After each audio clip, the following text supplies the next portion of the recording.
The following was recorded during the COVID-19 pandemic through Zoom meetings in accordance with local health guidelines.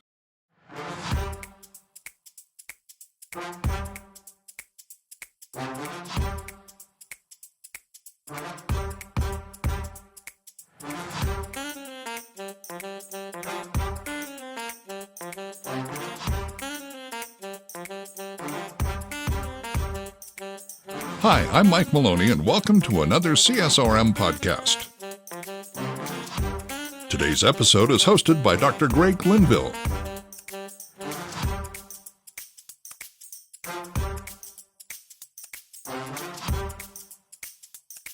Hi, welcome back to another CSRM podcast. This is kind of a dual podcast, however, today.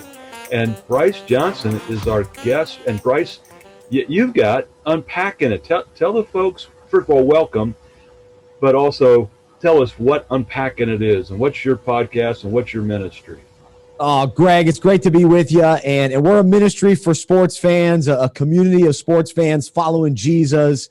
And so we do podcasts, we have devotionals, we do events, small groups, and we'll talk about our fantasy football resource as well. But my heart is to see sports fans following Jesus. And so we'll gather together to have sports conversations that lead to faith conversations. And we do that, in a lot of different ways. But I'm passionate about sports, but my greater passion is Jesus and what he's done in my life, and just the desire to encourage others as they walk and understand who he is and how much he loves them. Yeah, you're not excited about this at all, are you?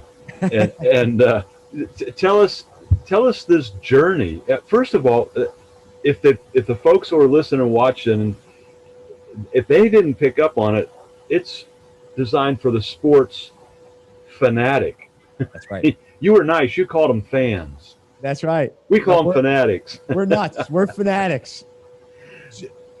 Well, yeah. So no, I'll jump in because that's who I am. I'm a fan. So I was cut from my football team in middle school, and so that ended my playing career a little bit earlier than I had hoped or wanted. But realized that my whole life I've always been a fan. And my grandpa, who lived to be over 90 years old, the final time I saw him, we were watching a Panthers game, and so you could be a fan your entire life. And so I realized that my fandom always allowed me to connect with people, whether that was strangers, whether that was family, whether that was friends at the lunch table. And so as God began to stir in my heart and give me this vision for a ministry, that's what came to mind. All right, I'm a fan. I can connect with other fans. There's so many great ministries reaching the athlete and the coach, but what about the fan? How do we hone in on that specific aspect of kind of a group of people and impact the kingdom in that way? And so that was the kind of the motivation and the origin of how it began. It's a great concept, and it's so blessedly unique in the sense that, yes, people normally go to the athlete or the coach. How did you get to where you are today? Give us a little bit of a journey, a faith story journey or a ministry journey. How did you get to where you are? Where did you come from? So I grew up in the church, and thankfully my parents showed me Jesus and a real faith at a young age, and saw them live it out. And so I, throughout my life, have pursued ministry from youth group and even Awana back when I was younger. And then going off to college at Appalachian State, I was involved with crew, and in high school young life, and out of college young life. But somewhere along the way, God gave me a passion for sports radio.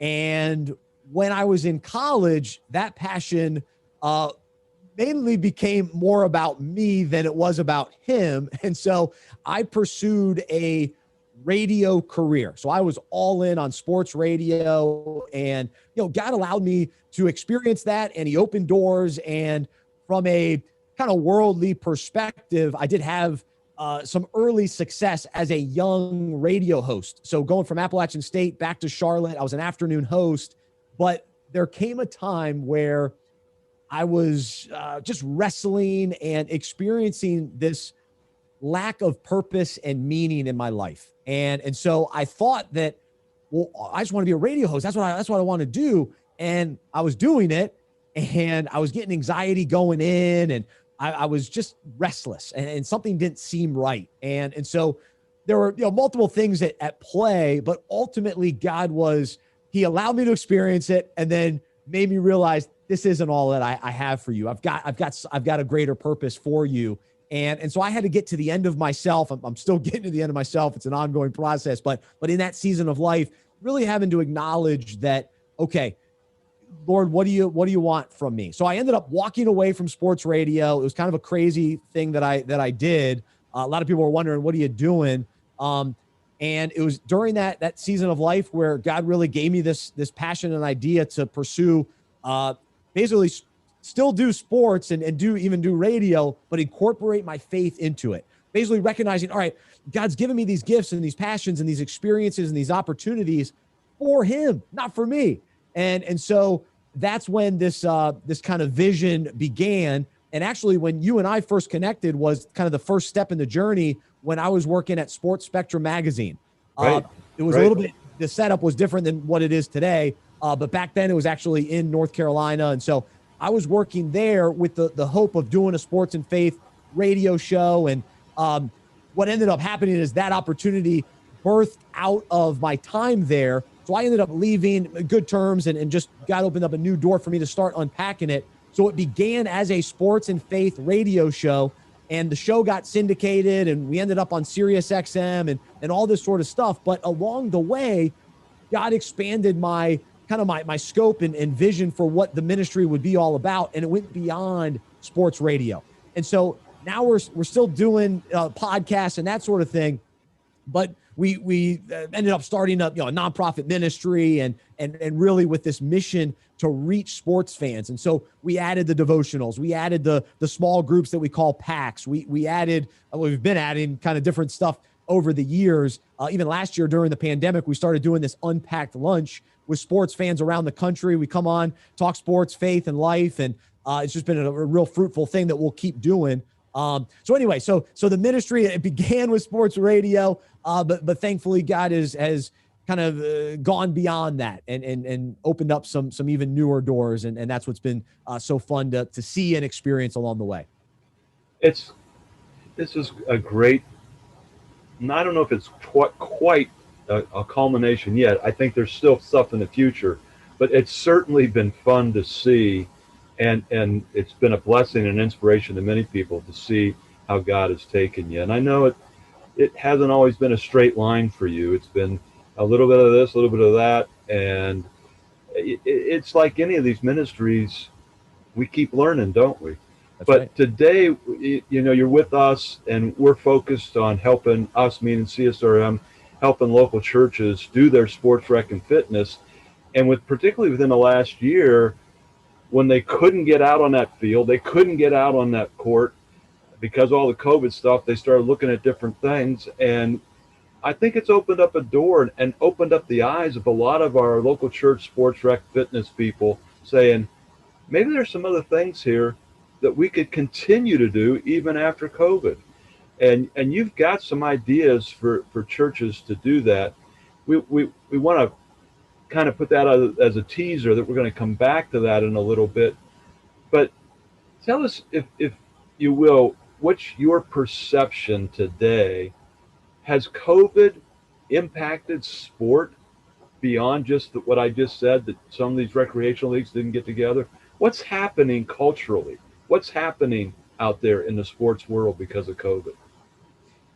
It's fascinating to keep an eye on. And I do think that last year when sports were taken away from us, it did a couple things. I think it made the diehard sports fans, the fanatics that you mentioned, realize how much we appreciate, need, want, enjoy sports. And in some ways we were looking around going, wait, now what? What do we do with our free time? And what do you mean there's not a game coming on or coming up? And so I think the diehards, when sports returned, were all in and so thankful. And now once the stadiums have opened up and fans coming back, other than a few knuckleheads here or there, excited to be back together and all that comes along with the experience of a fan from, just tailgating and talking about games and hanging out and going to games and the relationships and all that. I think we missed that. And it wasn't just the scores or the outcomes of games, but it was all the intangible, I guess some of it's tangible aspects that we enjoy with sports. So I think that was part of it. And then the other thing, I think fringe sports fans may or may not return. That I think they found other things that they're even more interested in, or whether it's Netflix or whether it's just other activities, hopefully outside as well. People getting outside every once in a while, turn the TV off. But hopefully, those people are still sports fans to some degree. But I think numbers are down in certain sports as far as viewing goes, and some of that's the change in technology and all that. But I think COVID revealed some of that to where people go, yeah, I like sports, take it or leave it. Oh, but there are other things. There, hopefully family and other, more important activities as well. So I think that's definitely been a takeaway. And then as far as, participating in sports, people miss all that comes from that too. So what I was talking about, some of the intangibles, and we know all the things that come from competing in sports. We absolutely want that, need that. There's so many great, aspects and values to all of that once it was taken away, we realized, man, yeah, we're missing something. And so I think we have a greater appreciation now that sports are back. Yeah, I've seen the same thing. There's a lot of folks who have at one point kind of just said, you know what, this is them. I wasted a lot of time on sport, and now I'm into something else. Some of it has been replaced by their personal participation in some physical fitness or some other, maybe even recreational sport. But have you seen any of even a backlash, like around the NFL? You're doing a lot with football, or maybe professional basketball, a backlash of these athletes are making way too much money and they're into these causes that I'm not into. And if they're not going to stand for the national anthem, and I mean, all of that with COVID, do you see anything along what's going on culturally? Yeah, that's always a storyline, and there is a section of sports fans or even fringe fans that we're looking for an excuse to get out. So whether that was the flag or whether it's LeBron James or, some of the money stuff, but guys have been making a lot of money for a long time. So I'm not sure that that's the newest thing necessarily, or giving people a reason to turn off the game.